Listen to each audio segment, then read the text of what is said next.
Dust clung to her skirts as she pressed a hand against the gatepost, the sun burning low and red behind her. The ranch stretched wide in front of her.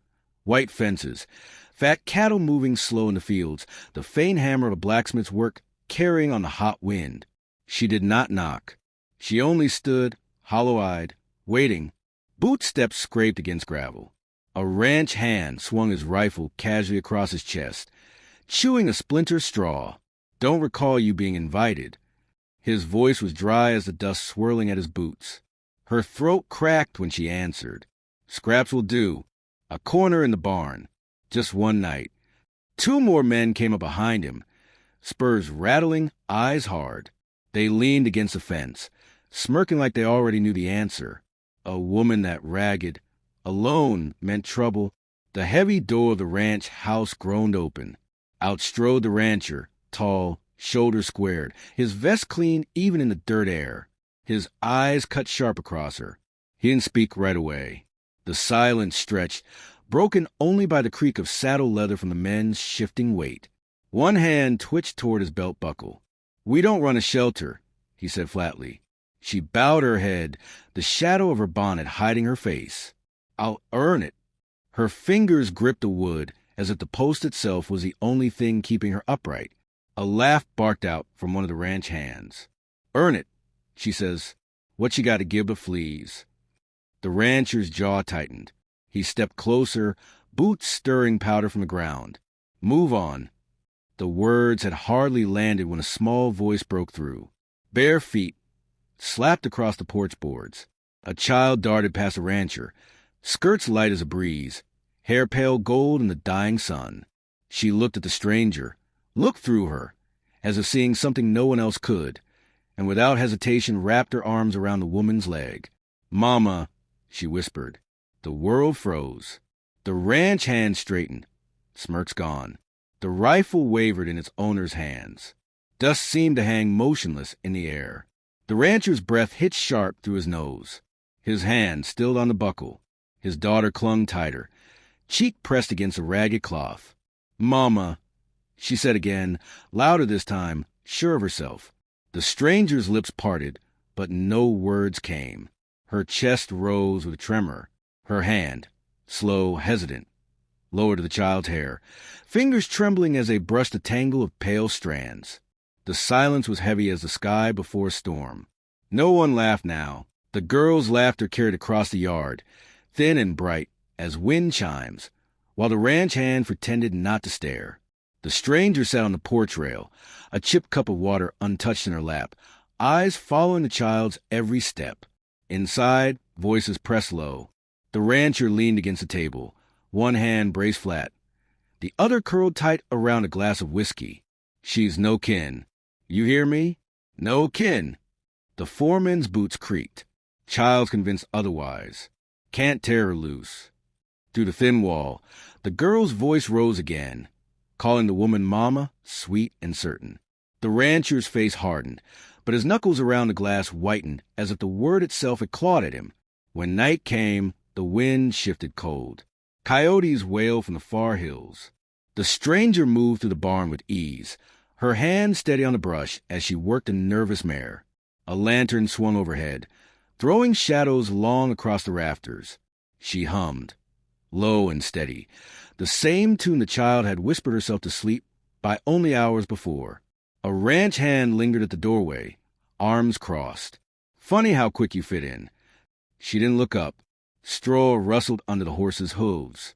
"It's just work." "Work don't teach a woman how to tie a rig that neat, nor calm a beast like that." His voice sharpened. "Who were you before you came starve at our gate?" Her eyes flicked up, dark and unreadable in the lantern's glow. She said nothing. By morning, the talk had reached town.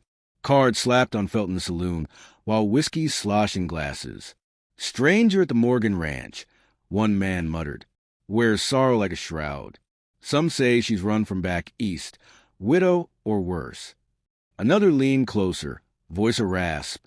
"I heard she rode with outlaws once. Knows a gun better'n most man." The barkeep polished his glass slow, listening. Rumors stuck to the air like flies to honey. Back at the ranch, Dust clouds rose on the horizon. A cluster of riders lingered near the canyon ridge, silhouettes sharp against the setting sun. Too many to be neighbors, too still to be passers-by. The ranch hands muttered, spitting tobacco in the dirt, their eyes never leaving the ridge. The rancher stood on the porch, shotgun laid across his arm. His gaze slid toward the stranger, who was sharpening a blade in smooth, practiced strokes. The sound carried, steel against stone, steady as a heartbeat. The girl clutched a rag doll, sitting at the woman's feet, her head tilted back, eyes full of trust. The steel sang again under her hand. The rancher's jaw tightened. He had no words for the thing he feared most, that the stranger did not belong to them, yet somehow fit more than any of them dared admit. And the riders waited in the distance, like wolves testing the dark. The first shot split the night. Glass shattered from the bunkhouse window, men spilling out half-dressed, rifles snatched from hooks. Horses screamed in the corral as fire flared sudden against the barn wall, dry boards crackling fast. Riders thundered through the yard, faces masked in bandanas, pistols flashing in arcs of firelight. Their whoops cut sharp through the smoke, wild and hungry. The rancher fired from the porch, double-barrel thundering, but return shots splintered the rail at his feet. He stumbled back, cursing, buckshot ringing in his ears. The girl's cry rose thin and high from inside the house. The stranger was already moving. She burst from the barn, smoke licking at her skirts, a rifle clutched in her hands as if it had always belonged there. Her face, blackened with soot, held no hesitation. She dropped to one knee, sighted clean, and fired. One rider pitched backward out of saddle, dust blooming around his fall.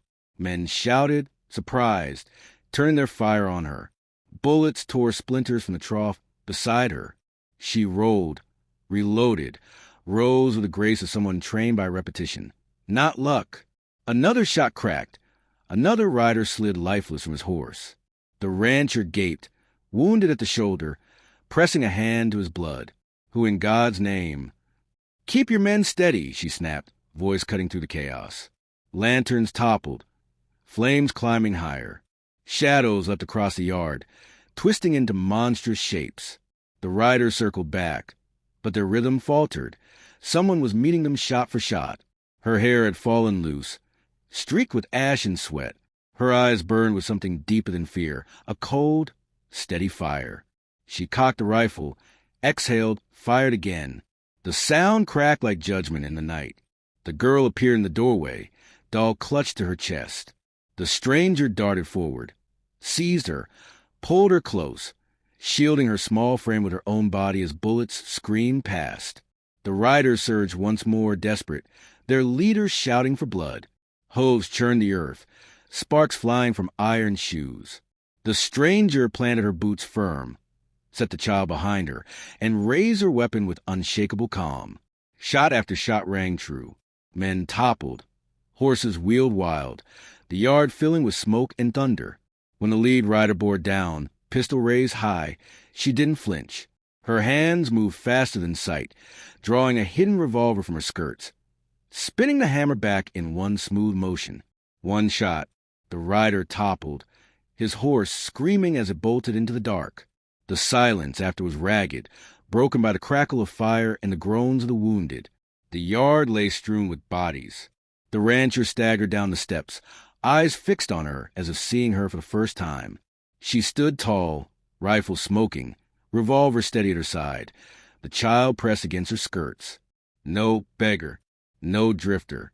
A fighter born of fire and ruin. And everyone left alive knew it. Smoke drifted low across the yard, curling around blackened beams where the barn had half collapsed. The stench of powder and scorched wood clung to the air. Men groaned in the dirt, clutching wounds, while the last of the cattle bawled restless behind the fences. The stranger stood at the center of it, rifle balanced across her arm, revolver heavy at her hip. Her face was streaked with soot, eyes sharp and unblinking as she scanned the horizon for more riders. Only silence answered. The rancher staggered forward, his shirt dark with blood at the shoulder. He stared at her as though she'd stepped straight from a ghost story. "You!" The word caught in his throat. He swallowed hard. "You saved us." She said nothing. She only turned, crouched, and brushed the child's hair back from her face. The girl clung to her, calling her mama again, voice hoarse but sure. The ranch hands shifted where they stood, weapons slack in their hands. Not one of them dared speak. Dawn began to bleed across the hills, painting the sky in strokes of fire and ash. Smoke thinned, curling upward like a prayer. The stranger rose, her silhouette stark against the glow, every line of her body telling the truth no words would. She was no beggar, no broken wanderer. She was something older, harder, a woman carved by loss and sharpened by survival. The rancher lowered his gaze, shame and set his jaw. His daughter's hand slipped into the stranger's, small fingers gripping tight. He did not pull her away. Somewhere beyond the ridge, coyotes yipped, their cries fading with the light. The danger had passed, but the story was only beginning. Around campfires in years to come, voices would whisper it different ways. Some swore she stayed, raising the girls her own, her shadow a shield no outlaw dared test again. Others claimed she rode at sunrise, vanishing into the desert, leaving behind only a legend and a child who never stopped calling her mother. But all agreed on one thing. No rider ever crossed that land without remembering the night the Morgan Ranch was defended by a woman who asked for nothing but scraps and a place to sleep and left the world speaking her name in reverence and fear. The storyteller's voice cracked like old wood in the firelight, his eyes glinting as he leaned closer to his listeners. And that, he whispered, is how a mother's hand, steady as iron, carved justice from the dark. The flames hissed, sparks snapping into night, and the circle of faces leaned in, knowing they'd heard not just a tale, but a legend